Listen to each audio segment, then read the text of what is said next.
hop in.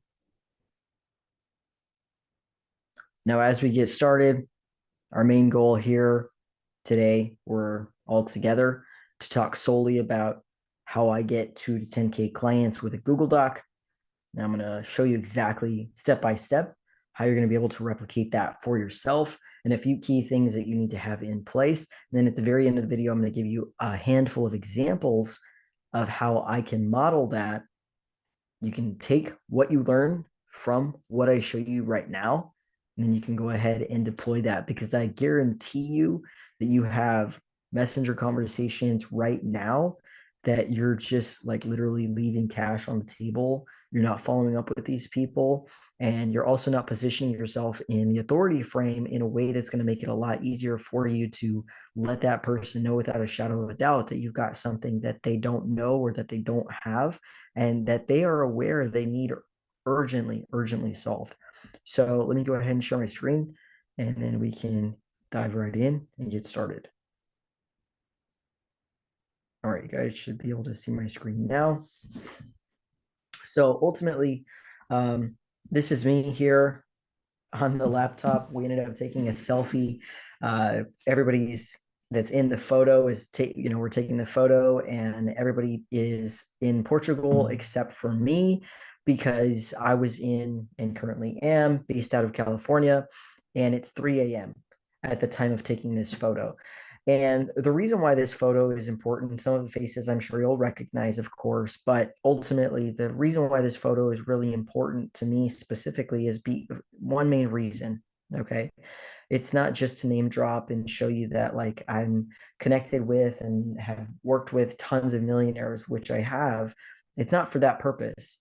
It's because when I was in this photo, when the photo was taken, I was head of delivery for we were doing about 5.5 million revenue, a little over 4 million cash, year over year, right? And I worked with this coaching business. It was a biz op offer.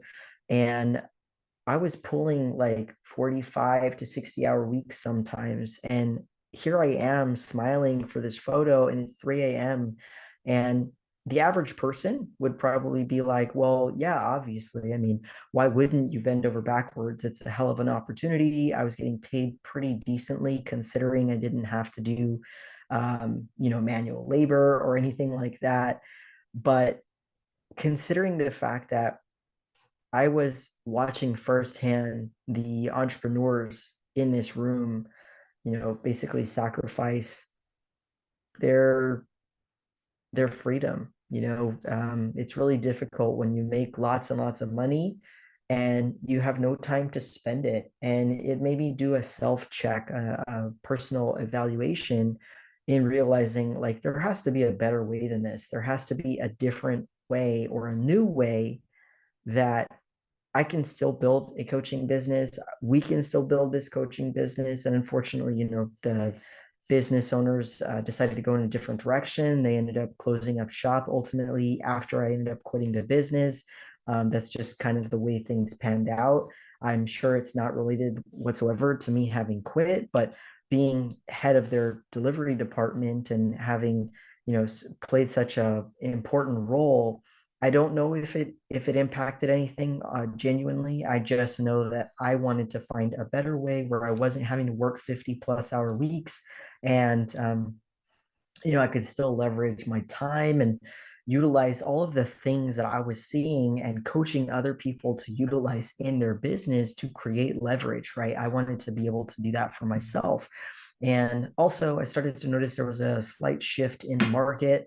And when I couple all of that with the other variables of watching these brilliant people essentially start to experience burnout and frustration and overwhelm and just working nonstop, I was like, that's definitely not the life for me. Like I don't want to follow in all of these people's footsteps. And so as former head of delivery in that $1 million coaching business for almost 2 years, I did help several people. I worked with that coaching business. It was like somewhere between 550 to like 570-ish clients.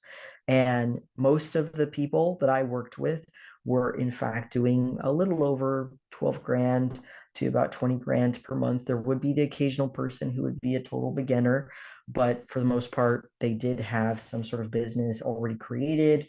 They already had clients and they needed help with retention or monthly recurring revenue or dialing in their delivery or building out a new system, stuff like that, right? And a good chunk of these individuals were also part of the mastermind program that we had in that other business, and ultimately would in fact go on to Funnel Hacking Live, as you know, or maybe familiar with, and go collect their Two Comma Club award. And so I had an inside joke. I would always say that, these were people who were eggheads, and not for the reason you might think, but rather because they had a big brain, right? And the big brain is like using your brain in the right way because you're very knowledgeable and you're making decisions that might be a little bit more challenging and difficult for the average person.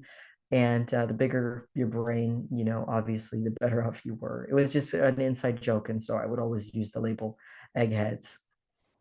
So if you've ever seen anything in my own marketing where I talk about eggheads and 2cc eggheads, it's because of this. So yeah, that's definitely going to be an inside joke. But nonetheless, my priority when working with these individuals was to help them leverage organic and paid strategies so that they could join that Two Comma Club award, Two Comma Club, and then go collect their award, etc. So that's ultimately how we crafted and came up with this concept during this time as I started exiting out of that business. My business partner and I, and a few of my other team members, we came up with this concept of the asset funnel when we evaluated all of the data, all of the nuances, and all the information across all of the different niches and industries of people I had coached. What is it that all of those folks had in common? And what is it that I helped them install in those days when I was coaching in the past? And ultimately, this is what pushed me in this direction, right? So in a second, I'm going to obviously tie this all together, but I just want you to have some clear indication, some clear backstory that, and take a second to mention that you see all of these people, right, that have a Two Comma Club award. And let me just tell you, it's not really that big a deal. That's why I literally don't hang any awards whatsoever, because when I do done for you work, consulting work, agency type of work, all of those clients don't even know what those awards are. They don't care. They're not looking at that for qualification. And also, I don't want to ever rest on my laurels. Me personally, I don't ever want to be like, oh, look at this 100K award I got, this 50K award I got, this $1 million award. Like, all of those things are literally a symbol, yes, of a milestone that you've achieved, and you may view this differently. But for me, the way I view it is the moment I get comfortable is when I stop growing. And I literally always want to feel like there is something new for me to accomplish or to achieve, and just appreciate the present moment that I'm in and keep growing. So that's just the way I view things. Ultimately, after having consulted all of these different clients, growing my own coaching business after I left the other business, at this point now, we're pretty close to about 100 students. I like to just play it safe and always underestimate. So I say 750, but I've worked with tons and tons of different coaches and consultants, people that you would recognize. Here's Jacob Karras. This is me with Tanner. This is Eli Wild, Dan Bolton. I've coached Trey Cockrum, Chris Parker, Calvin Trent. Like, there's just so many people. I literally can't give you all the names, but I just want you to know for a fact, like, at the end of the day, me name dropping, it's not going to matter.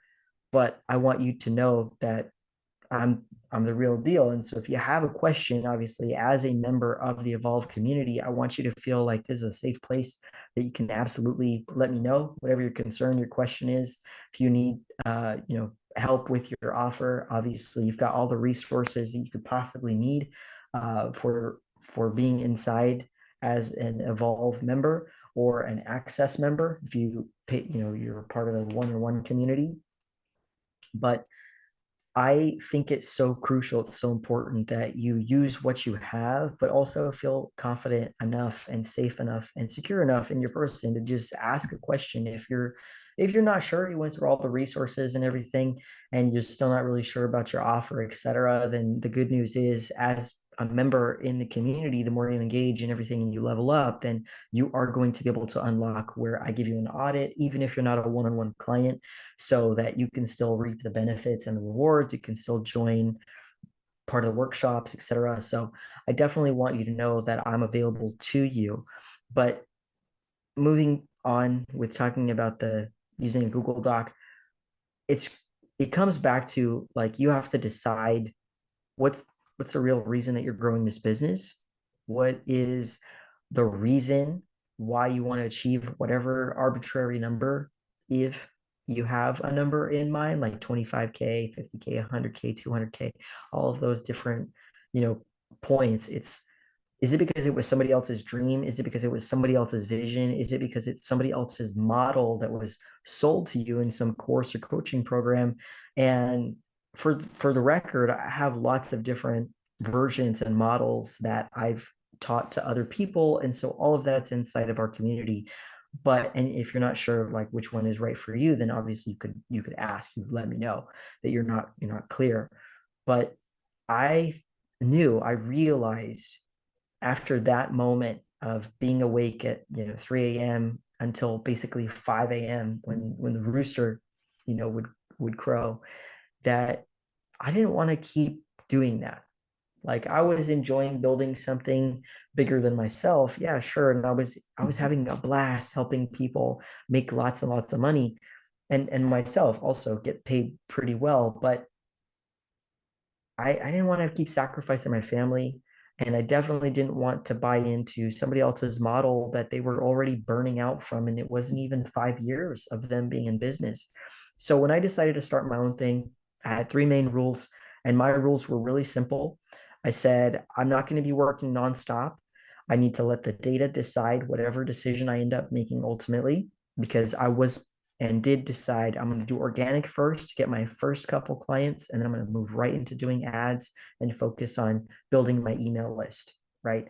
And if you're just getting started today, I can't stress and recommend enough that you need to make one of two main decisions tonight or whenever if you're watching the replay, whenever you watch this. What is my goal and why is that my goal? So that's number one. And number two, when you make a decision to go all in on your business, you definitely need to make a decision about what type, like, what do you want that to look like, right? Are you choosing to hire 5 million setters and a remote closer team solely because you saw this other person who was doing 150K months and so forth? And you're like, hey, I want a slice of that. I want my life to look like that. Because I'm going to tell you right now, after training lots and lots of different setters myself, and we have setters in our business too across different channels, it gets hectic, right? So you basically want to know what you're up against, and you want to know that the path that you're moving in the direction of, that it aligns with whatever your goals are, whatever you're trying to achieve or accomplish. Okay.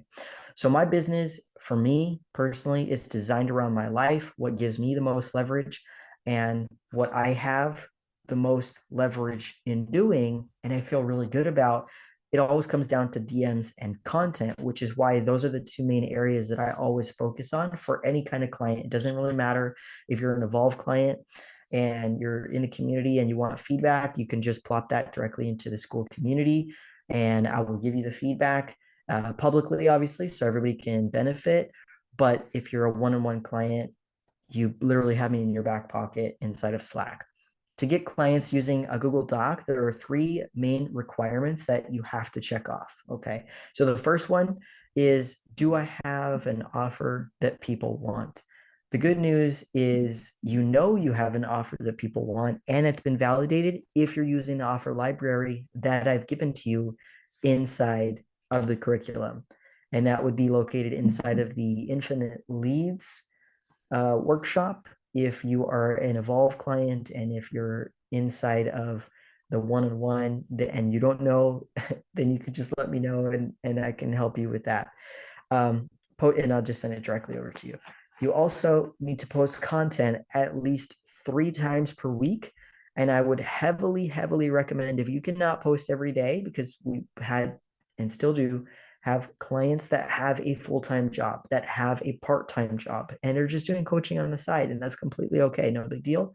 But if that's the case, then you need to focus a lot more heavily on top of funnel content, because that type of content is what attracts and helps nurture and accelerate the process for people who are new to your ecosystem, new to your funnel, and they become part of your audience, which your audience, that is an asset. Okay. And lastly, this is also really crucial. They have to know that they need help. They have to have some level of awareness that there is a gap, some type. Okay. So let's talk about the exact step by step and go through some examples, and then you can go ahead and ask any questions, and we'll go from there. So this is an example where I ended up saying to a prospect that did in fact this all the examples I'm going to show you are people that did in fact become clients, okay, for one-on-one.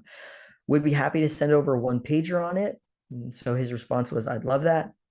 My response to him, name, here, excuse me, here's a loom I made just for you. And then obviously it's the link.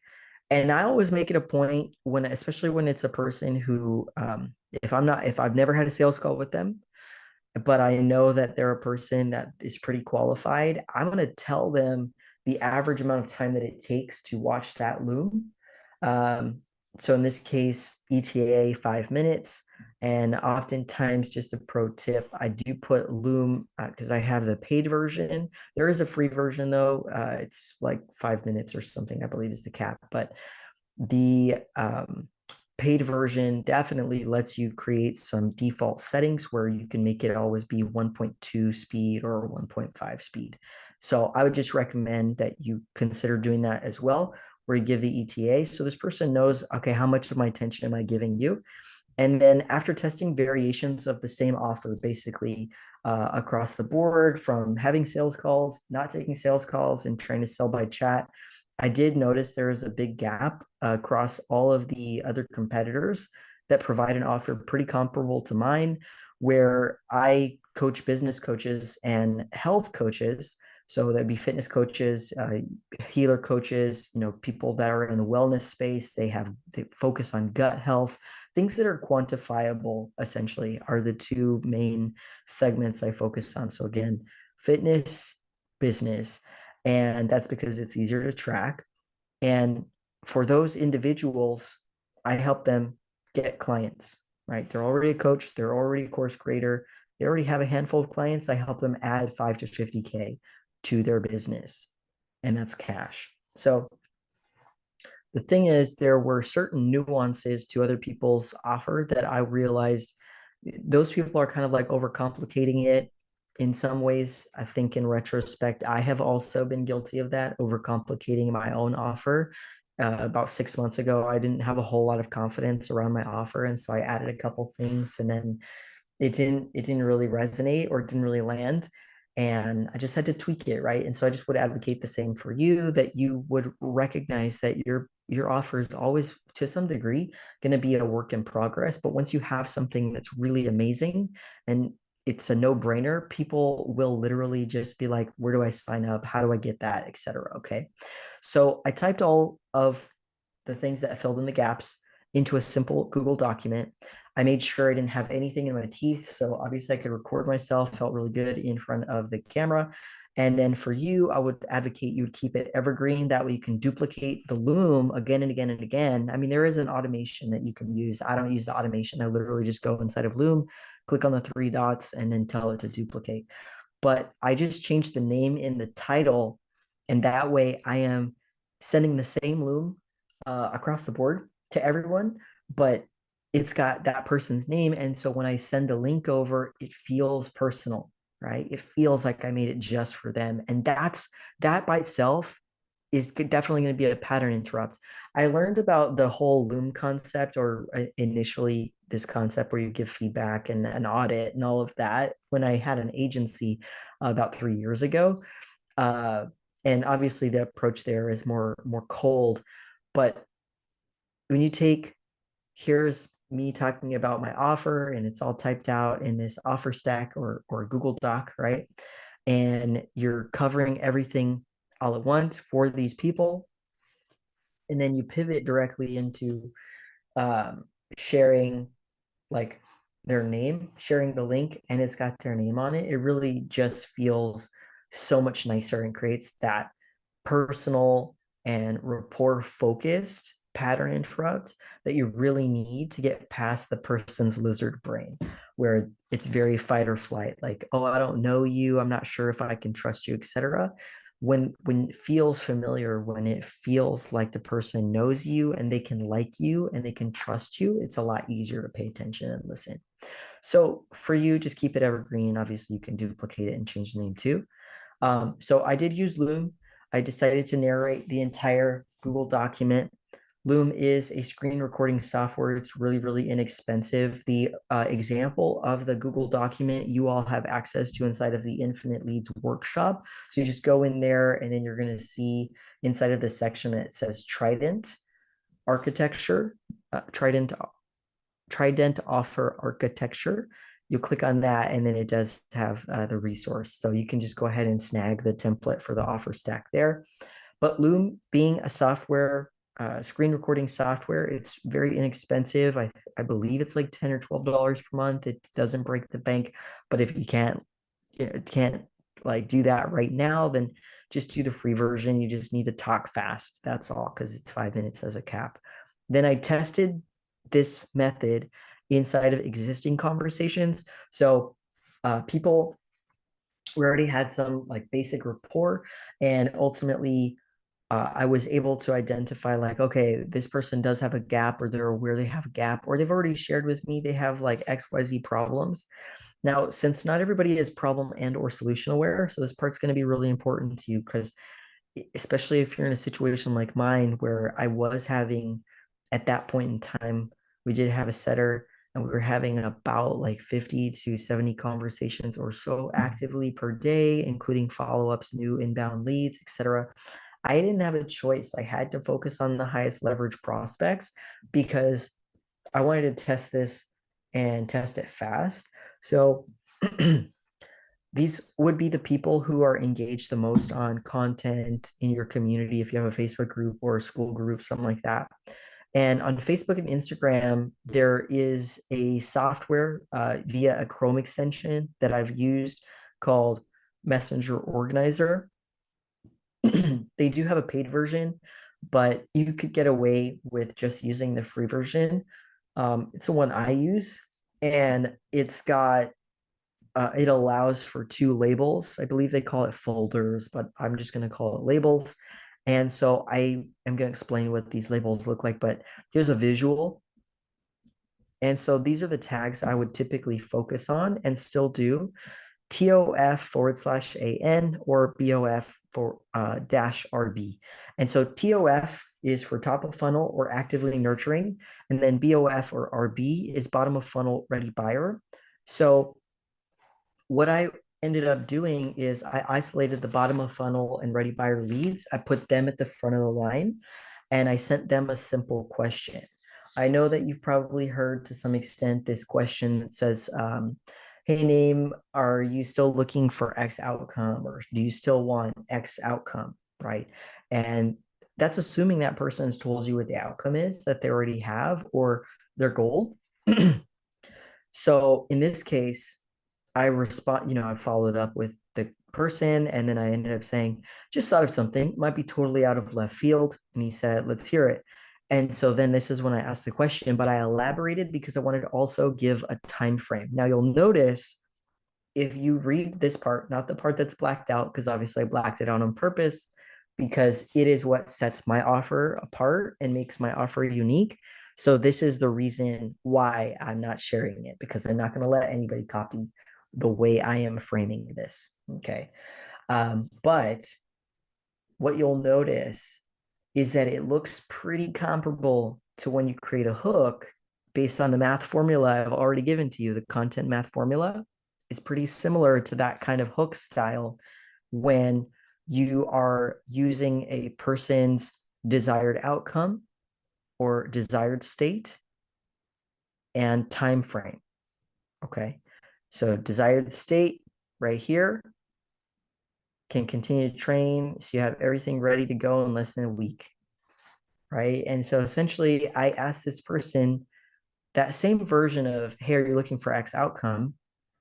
It's a little like one dimensional. It's a little superficial asking that question all by itself. It can work, but knowing that I was aiming to see, can I sell everything with just a simple Google Doc? Like, can I sell this by chat? And if I can sell this by chat, this offer being well over 8 grand, then I've got something here. Like I have evidence that it works. It's not just a belief issue or oh, they need to be on the phone with me so they can trust me, etc. Right. Now you could absolutely still get on the phone with somebody. And if you're if you're not in a stage where you feel super confident about your offer or you've never booked any phone calls or anything, I would advocate just go for that. You could definitely steal or book a call funnel. That's not a big deal. But and so we give that away obviously to everyone, like even on my Facebook and on our YouTube and in here in the community and into our own clients. But the difference being if you're inside of Evolve or you get the one-on-one, then we do help you. Like we do help you troubleshoot that. But I would recommend that you would consider doing this like right now, right?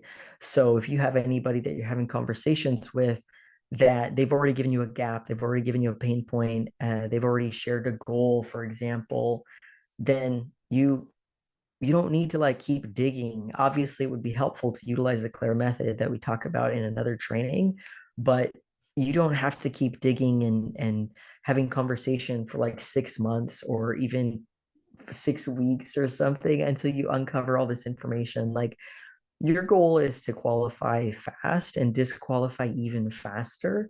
And if the person you're still having conversation with is qualified, then it just makes sense. Make an offer. Like put yourself out there. There's only one way you're going to know, right? So he ended up responding, that'll be pretty sick. What's required on my end. From there, we just went over the semantics. So the message to create a soft pitch, you'll notice it was very casual. And this is again the formula. So you can basically steal this. What or how would it help you if and then you solve XYZ problem, and then add in one more layer, right? So what is one additional problem, the after problem that Hormozy talks about that you're going to solve, and then give it a time frame, okay?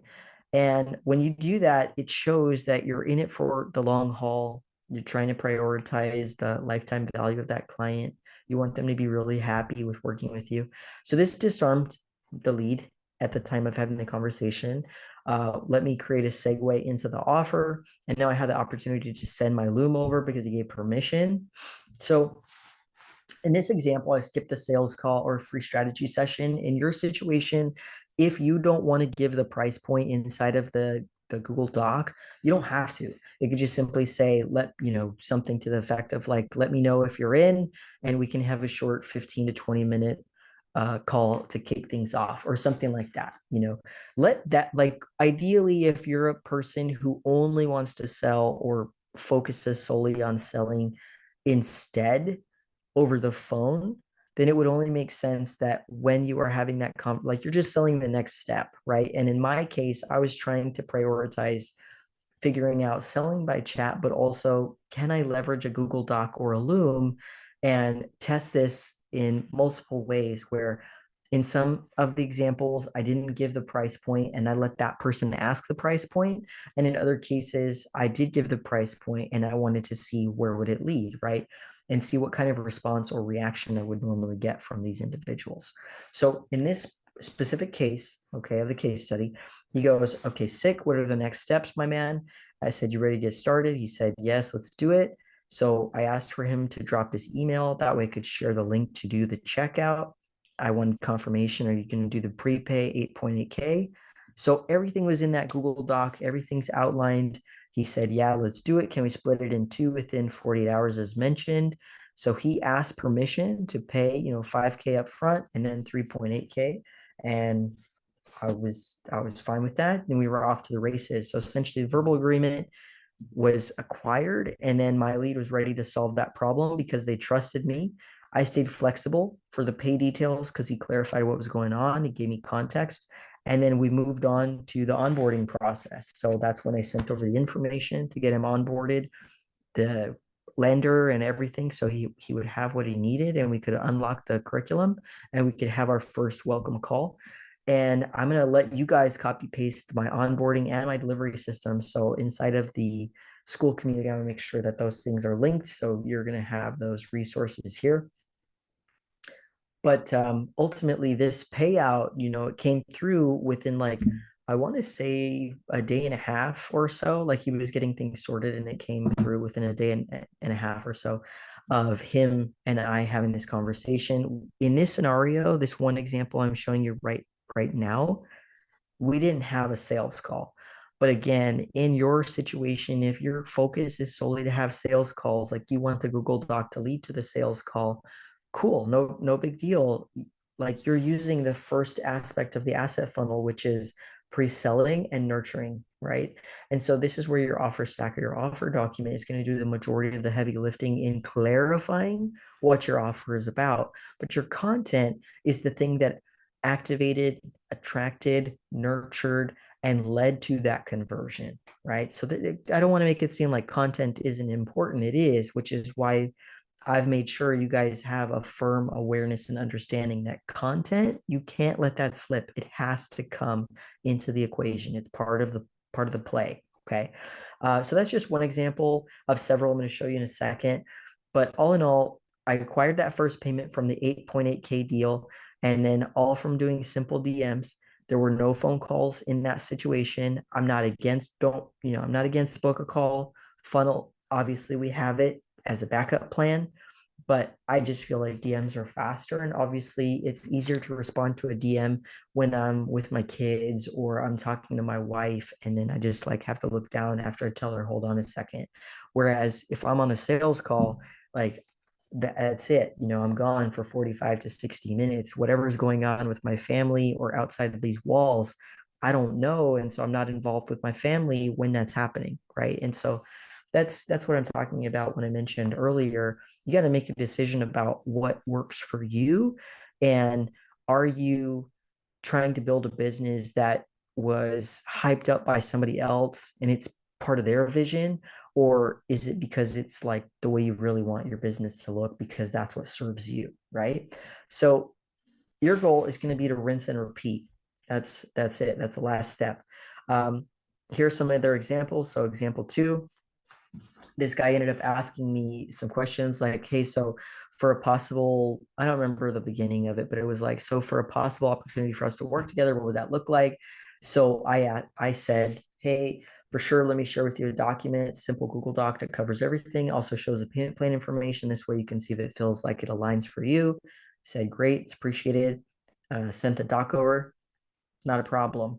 And the thing is, inside of the Google Doc, it does say toward the very bottom, give me this keyword or say this. So I'm giving a call to action once the person gets to the end of the Google Doc.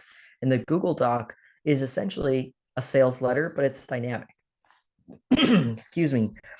Here's another example. Please send. This person reached out to me. I didn't reach out to them. And that was after doing the viral post model, the VPM that we talk about in a separate training.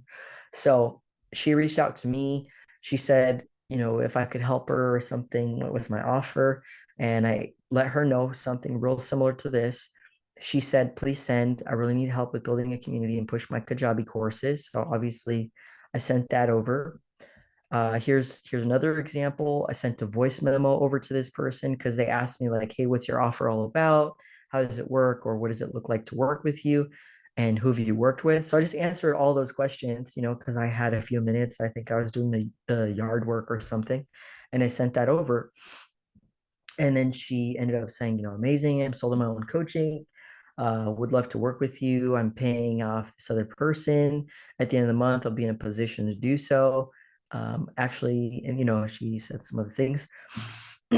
Then she said, what approximate costing am I looking for a month or two working with you? And so then I asked permission. Would it help if I sent everything over in a short and simple Google Doc? She said, yeah. I made her custom one and sent it over. Again, no different than what I've already shown you in these other examples, right? So you can use the same Loom video without saying anything different. Like it is the same Loom video over and over and over again. Obviously, there's other methods, but that is the method I used across the board with all these individuals that ultimately became clients and are now part of either Evolve or one-on-one. And so in this situation, this is the last example. This person also asked, like, hey, what's the offer? I need some help with XYZ. Is that something you do? I said, no problem. I'll send you a Loom on it this evening. And he said, pray your hands. I said, I made you a personalized Loom. He doesn't know that I didn't make a personalized Loom. All he knows is that I sent him a Loom with his name on it, right? So when he watches the Loom video, he sees his name on it. I believe I changed the speed at that point. I think I changed the speed to like 1.5. So I said it's a 3-minute video and here's the document with the details. So I give access to the copy of the document. So the question here you want to ask yourself is, what would a 2K, 3K, 5K, 10K, or whatever the arbitrary number is that you're going to be charging people for your offer, what would that kind of payment in your account into your business, what would that do for your life? What would that do for your relationship?